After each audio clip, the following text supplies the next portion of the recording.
Bapak Ibu yang kami kasihi, saya sengaja mengambil tema pagi hari ini, yaitu masalah hak istimewa, exousia. Sebetulnya exousia itu berasal dari bahasa Yunani yang artinya hak istimewa itu diberikan kepada kita yang percaya kepada Tuhan Yesus Kristus. Karena hanya Dialah juru selamat, Dialah Allah yang hidup. Haleluya. Otoritas pengenalan Tuhan. Exousia yang berarti istimewa, otoritas, hak kebebasan atau izin legal untuk bertindak. Hal ini sering muncul dalam Perjanjian Baru, di mana exousia ini menggambarkan kuasa Allah yang sah dan tak bisa dihalangi untuk mengendalikan, memerintah, atau melakukan segala sesuatu. Dalam kekristenan, pada Perjanjian Baru ini ada kebebasan yang diberikan Allah kepada setiap ciptaannya, yang merujuk pada kuasa, kasih atau yurisdiksi yang didelegasikan oleh Allah untuk mengendalikan, memerintah, atau bertindak secara dinamis. Kekuatan Allah mampu memberikan suatu mujizat. Otoritas yang sah atau hak diberikan kepada orang-orang yang percaya. Amin. Otoritas Allah di dalam Alkitab bersifat kekal, universal, dan mutlak atas seluruh ciptaan yang berakal pada sifatnya sebagai pencipta dan raja.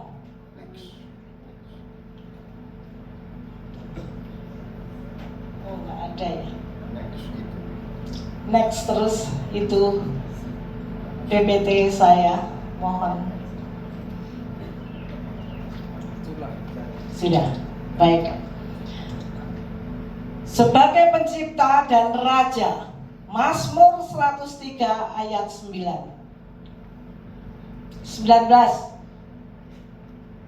Ya.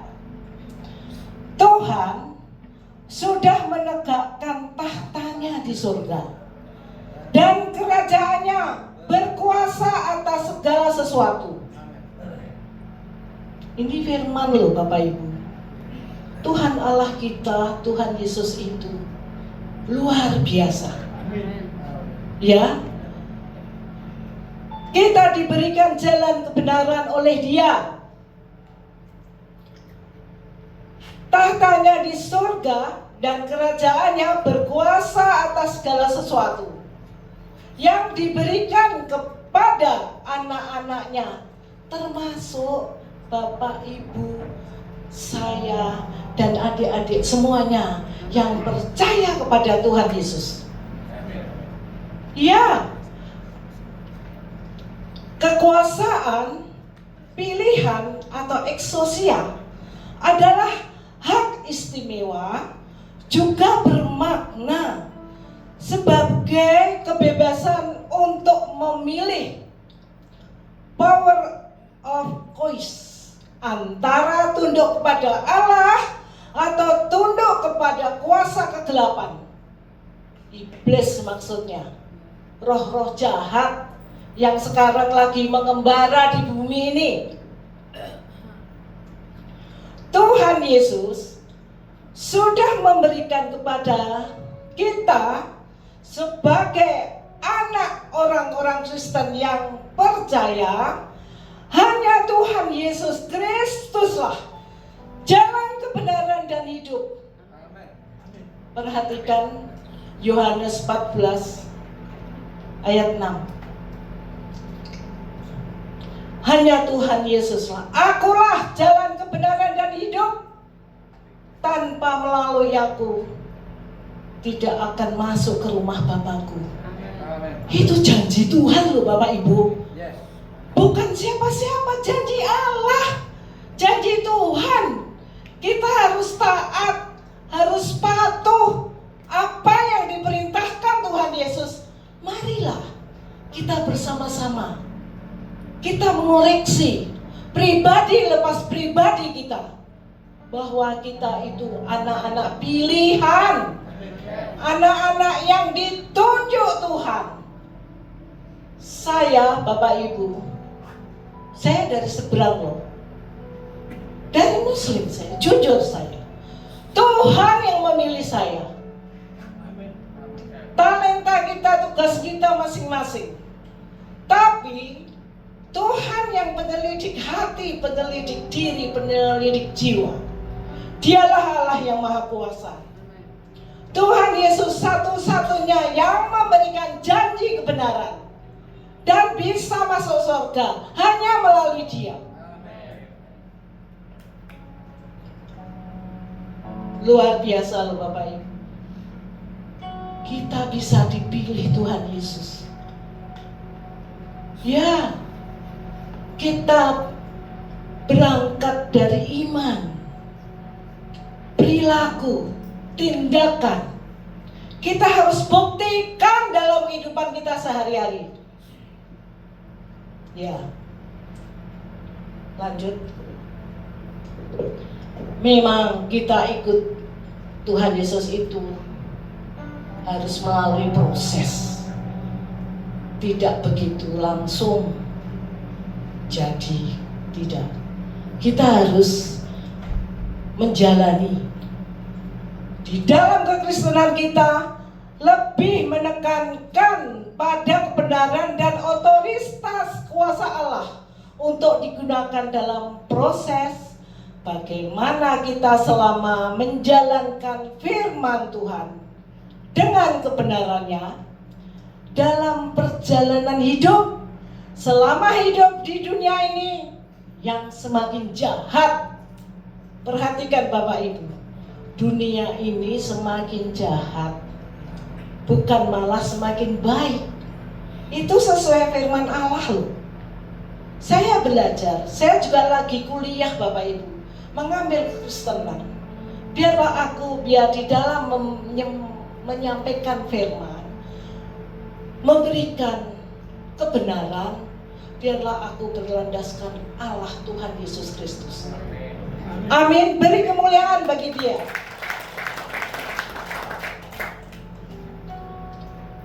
Dalam perjalanan hidup di dunia ini yang semakin jahat, coba buka Roma 12 ayat 2. Baik. Janganlah kamu serupa dengan dunia ini. Terus sehingga kamu dapat membedakan manakah kepada Allah apa yang baik, yang mengenal kepada Allah dan yang sempurna. Amin. Itu nasihat Tuhan. Ya. Supaya kita benar-benar kita itu serius. Kita itu harus punya program. Bagaimana kita selalu bisa mendalami firman Allah, belajar dengan Alkitab. Sekarang saya tanya, di sini siapa yang tiap hari membaca Alkitab? Paling tidak 30 menit. Ayo. Ada 1, 2, 3, 4, oh lumayan. Tapi yang lain, baca firman Tuhan melalui Alkitab. Alkitab itu dipercaya oleh seluruh dunia, dimanapun berada. Kisahnya nyata. Dan siapa yang sudah pergi ke Israel? Saya waktu pergi ke Israel, benar-benar saya bersujud waktu Tuhan Yesus memberikan petunjuk arahan kepada anak-anaknya. Saya sampai, kan itu dipagari, tidak boleh diduduki. Tapi saya, Pak, aku boleh duduk situ ya? Nggak boleh orang pun. Saya nekat duduk aja. Saya di dalam roh jiwa saya bergetar. Tuhan, aku bukan anakmu sebelumnya, tapi kau panggil aku menjadi anakmu. Aku mau serius. Pada saat ini aku bisa duduk di tempatmu, duduk memberikan firman. Beri kemuliaan pada Tuhan Yesus. Ya, luar biasa. Tuhan Yesus itu dinyatakan dalam kehidupannya. Baik, walaupun melalui proses yang sangat sulit kita hadapi, kita harus mampu bertahan, sabar, dan kuat. Walaupun selalu banyak ujian, cobaan yang harus dilalui dengan tantangan yang terus-menerus kita hadapi. Sebab kita sudah dipilih Allah melalui Roh Kudus, Roh Allah yang berdiam di dalam tubuh kita. Buka 1 Korintus 6 ayat 19. Saya memberikan firman kebenaran ini berdasarkan Alkitab, firman Allah, Bapak Ibu. Coba.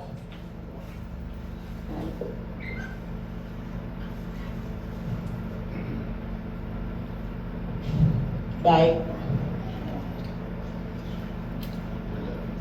Sehingga kita harus sanggup menghadapinya dengan kesabaran, ketekunan, ketaatan yang berkesinambungan.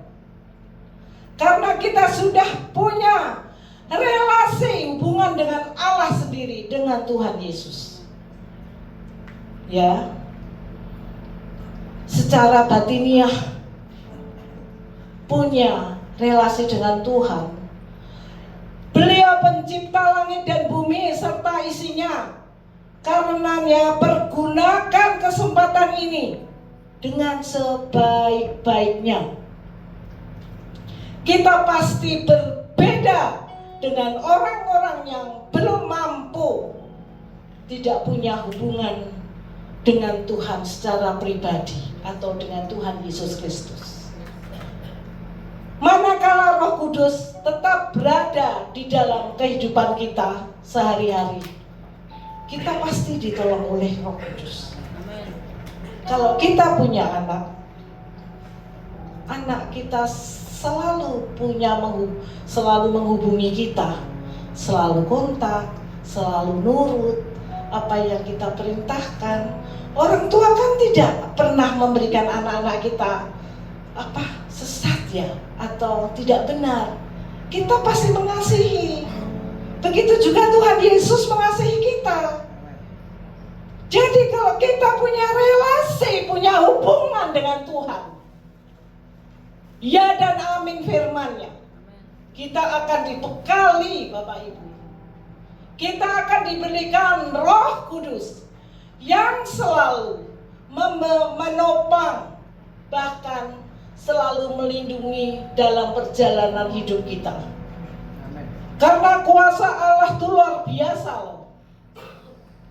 Kita anak-anak yang dipilih harus tekun. Walaupun tantangan, cobaan, biarkan, yang penting kita bisa melewati. Amin. Ya, benar Bapak Ibu. Waktu Tuhan Yesus masih menjadi manusia, Dia juga banyak pencobaan loh. Bukan kita saja yang dicobai, Tuhan sendiri waktu beliau jadi manusia, Dia dicobai. Iblis setan mengatakan, kalau kau anak Allah, jatuhkanlah dirimu, makanlah, kalau enggak buatlah roti. Kamu kan sudah puasa 40 hari, makanlah. Tapi apa? Tuhan Yesus menjawab, orang beriman tidak hanya memerlukan roti, tetapi iman, firman Allah, kuasa Allah, itu yang membuatnya Tuhan Yesus berhasil. Kedua, cobaan yang kedua. Waktu Tuhan Yesus dia sama iblis, setan, kuasa roh jahat. Kalau engkau Tuhan, jatuhkanlah dirimu, engkau kakimu tidak akan terkena batu itu. Tapi Tuhan Yesus tidak dihiraukan setan itu. Anehnya setan itu, iblis kuasa gelapan tetap menguji. Dia membawa Tuhan Yesus di atas gunung bukit yang tinggi. Hei Tuhan Yesus, hei Yesus, kalau setan memanggil tuh, lihatlah seluruh bumi, seluruh alam jagat raya ini akan kuberikan kepadamu kalau engkau menyembah aku. Tuhan Yesus sudah 3 kali ya dicobain. Akhirnya beliau marah. Hei iblis, enyahlah engkau. Itu. Jadi Tuhan Yesus sudah dicobai, apalagi kita Bapak Ibu. Kita harus kuat ya. Kita harus sabar. Percaya deh. Percaya saja. Tuhan akan melindungi, menjagai. Karena Allah kita Allah yang hidup. Dia tahu apa yang dikerjakan anak-anaknya. Karena dia penyelidik hati. Seluruh kehidupan. Dia yang memantau kehidupan kita. Ya. Kita kalau dipikir-pikir hidup kita tuh cuma sementara loh di bumi ini. Anggap aja 60, 70, bahkan 80, 90 oke. Tapi 90 apakah sudah masih sanggup? Kita berpuasa, kita harus menjalankan kebenaran. Coba renungkan, koreksi pribadi lepas pribadi. Kita kalau mengakui kekristenan, menjalankan kekristenan, harus menjadi orang-orang Kristen yang benar. Amin.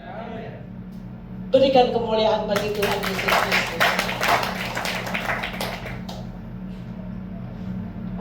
Kita mempunyai hak legal untuk bertindak. Tapi sebelumnya ya, kita meminta yang boleh menyanyikan satu lagu ya. Karena Tuhan Yesus itu pasti menolong kita, memberikan perlindungan, memberikan apa di dalam kehidupan ini. Kita harus mengucap syukur atas kebaikannya. Aku senang sekali lagu ini, favorit saya. Ayo tadi siapa yang Mbak, siapa ini yang menjadi temani ibu? Ayo.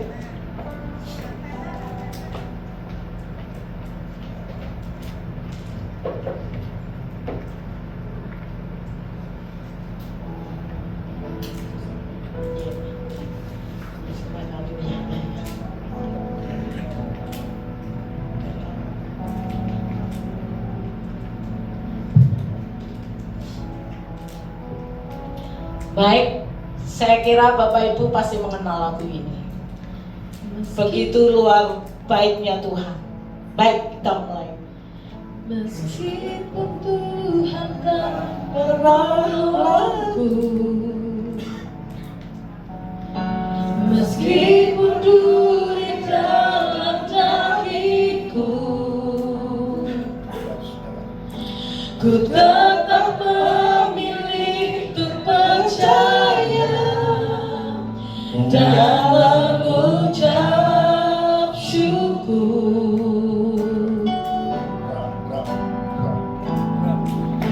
Meskipun doaku tak terjawab,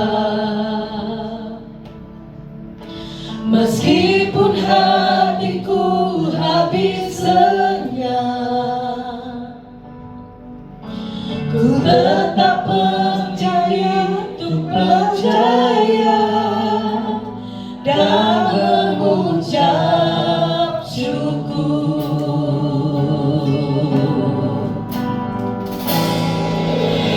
Berkali-kali Kau menolong, berkali-kali Kau kuatkan. Dalam rasa sakit Engkau ada, Yesus setia.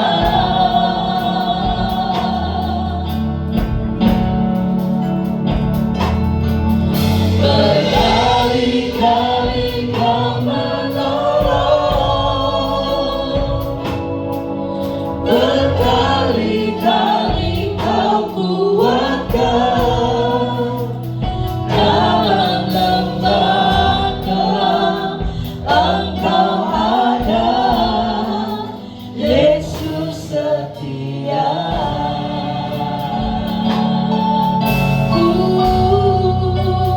Dalam lembah gelap Engkau ada, Yesus setia.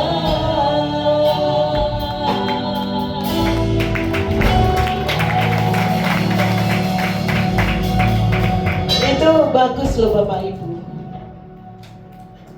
Bila mana Bapak Ibu mengalami pencobaan di dunia ini, anak-anak Tuhan pasti dicobai. Karena hidup kita itu di dalam perjuangan, kita itu harus kuat, memiliki senjata iman. Ya. Karena firman janji Tuhan Yesus, ya dan amin. Dia menjanjikan kita itu surga loh Bapak Ibu. Mosok disuruh bener nggak mau gimana? Coba deh. Memang berat. Tantangan cobaan selalu ada. Tapi kalau kita kuat menjalankan kehidupan ini, datang kita ke dalam hadiratnya, kita berdoa, menyembah, memuji Dia, meratap kepada Dia, memohon petunjuk, memohon dikuatkan kita, ya Tuhan Yesus akan memberikan kekuatan kepada kita. Amin. Kami sudah berkali-kali ditolong Tuhan. Apalagi suamiku ini sebagai seorang hakim. Berat Bapak Ibu, tantangan hidup, cobaan hidup. Ya, kalau kita tidak kuat di dalam Tuhan, iman kita lemah, kita mempunyai sifat duniawi, kita akan jatuh. Karena iblis itu kuasanya luar biasa. Jahatnya ini loh, kelewatan tenan. Bagaimana supaya mempengaruhi anak-anak Tuhan agar terseret di dalam kuasa kegelapan itu. Tapi barang siapa mau masuk surga, ya kita harus berjuang. Nggak boleh kita itu seenaknya mau di dunia hidup enak, tidak pernah mengalami masalah, terus maunya ke surga. Itu tidak mungkin. Kita pasti ada rintangan, cobaan. Kita harus bersandar kepada kuasa Allah, yaitu Tuhan Yesus Kristus. Amin.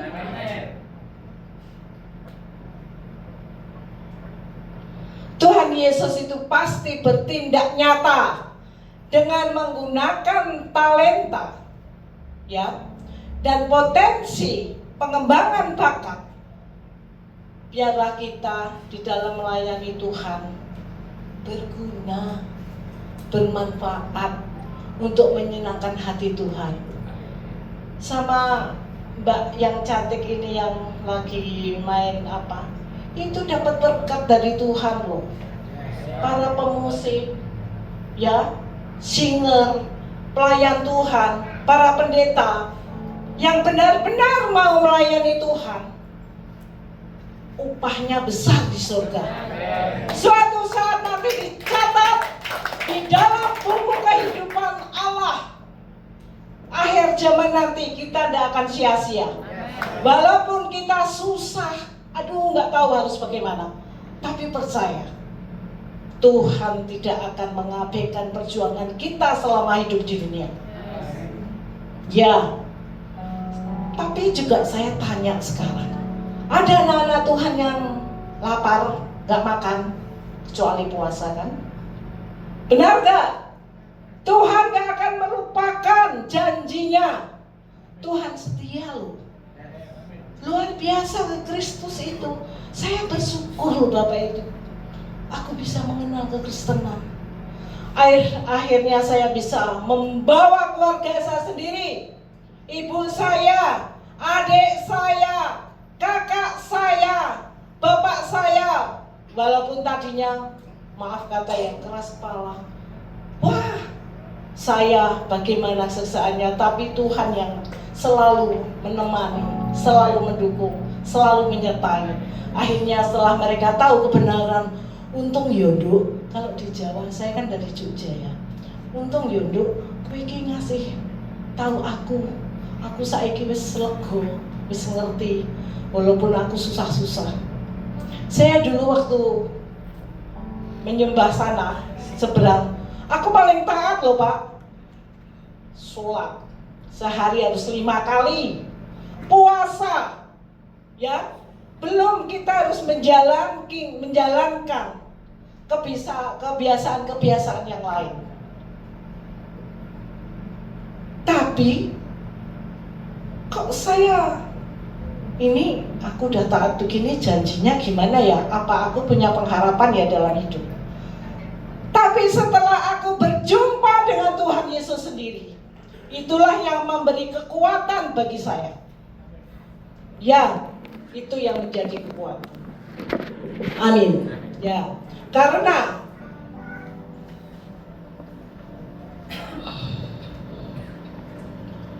janji Yesus menyediakan tempat di rumah Bapa, surga, bagi para pengikutnya, menegaskan bahwa ada banyak tempat tinggal di sana, di surga. Coba buka Yohanes 14 ayat 2 dan 3. Ya, Tuhan Yesus waktu mengorbankan dirinya, dia mati di kayu salib. Dia tidak punya salah. Dia tidak ada noda apapun, dosa apapun yang dia lakukan. Tapi dia berani mengorbankan jiwa raga sampai disalib, diludahi, difitnah. Aduh, semuanya ada pada dia. Tapi apa yang dia lakukan? Diam, diam, dan diam. Tapi dia pulang ke surga, membuka awan-awan untuk menyediakan tempat bagi kita, bagi orang yang percaya, bagi orang yang taat, bagi orang yang mau mengakui namanya. Yesus adalah Allah Tuhan satu-satunya. Ya, jadi di sini saya berapi-api ya Bapak Ibu. Karena saya setelah tahu kebenaran ini, aku gak kesasar ya. Wah, luar biasa. Udahlah, aku mau tekun aja. Saya Bapak Ibu, saya kan bertugas di Badan Pengawasan Mahkamah Agung. Saya sebagai pengawas para pengadilan di seluruh Indonesia. Saya mau pensiun nih. Sudah pimpinan memilih saya, Bu, Ibu mau jadi hakim tipikor. Oh, saya mohon izin suamiku, putra putriku ya. Ditunggu-tunggu anak-anak suami saya. Nggak usah mah, kau tuh sudah kalau pensiun ya pensiun wae. Udah ke Tuhan, mama mendalami firman Tuhan. Makanya saya sambil kuliah nih Bapak Ibu. Padahal saya udah tamat membaca Alkitab dari Kejadian sampai Wahyu. Saya buka-buka, luar biasa loh kebenaran di situ. Dulu saya waktu masih kecil, dilarang-larang, orang itu tidak boleh. Tapi setelah membuka kebenaran, dibukakanlah pikiran saya, hati, bisa mengasihi orang, bisa suka menolong orang. Mau sombong, mau berbuat yang tidak itu sudah tidak bisa. Ada roh di dalam batin kita ini. Jangan, biarlah kita rendah hati saja. Biarlah hanya Tuhan Yesus yang kita permuliakan. Amin. Itulah pelayanan sejati. Jadi saya mengajak Bapak Ibu, saudara-saudara sekalian, marilah kita bersemangat. Kita menyembah Tuhan, mengakui hanya Dia Allah satu-satunya penyelamat kita loh. Janji Dia ke surga loh, Mi. Dia sudah duluan. Ya, Yohanes 14 ayat 23 itu udah mencari tempat bagi kita. Kalau kita nggak mau, saya tidak salah lagi bahwa saya memberitakan kebenaran. Biarlah nanti di akhir zaman Yesus menilai hidupku. Ada catatan buku kehidupan. Ada namaku tercantum di buku kehidupan. Ya, amin, puji Tuhan. Sekarang saya juga memberikan ajakan gitu loh. Panggilan bagi orang percaya untuk hidup dalam kekudusan. Ya, dilatihlah. Kita memang manusia kadang-kadang masih ingin ini itu duniawi ya. Kita meneladani Allah yang kudus serta hidup dalam ketaatan dan rasa hormat, takut akan Tuhan selama kita menumpang di dunia ini. Karena kita hidup hanya menumpang di dunia ini, mempunyai pertanggungjawaban kepada Tuhan kita. Masih diberi waktu, kesempatan untuk sadar dan bertobat. Marilah kita sama-sama mencari rumah kita di surga. Amin. Saya mohon maaf ya, saya bukan mengajurkan, mengajak harus kita bertobat, sadar. Mumpung Allah masih memberi kesempatan kita, masih hidup, masih segar, masih sehat. Ya, renungkan ini, marilah kita bertobat. Dosa-dosa yang lalu, kalau kita mempunyai relasi dengan Tuhan, Tuhan mengampuni loh dosa kita. Dan sebelum Tuhan Yesus menjemput kita sudah dibersihkan dosa. Karena kita selalu berkomunikasi, berdoa, menyembah, mempunyai hubungan yang intim dengan Allah kita sendiri. Itu kuncinya. Ya, kita bertobat, menjalani hidup sepenurutan dengan Tuhan Yesus Kristus. Amin. Beri kemuliaan bagi Tuhan. Mari kita berdoa, Bapak.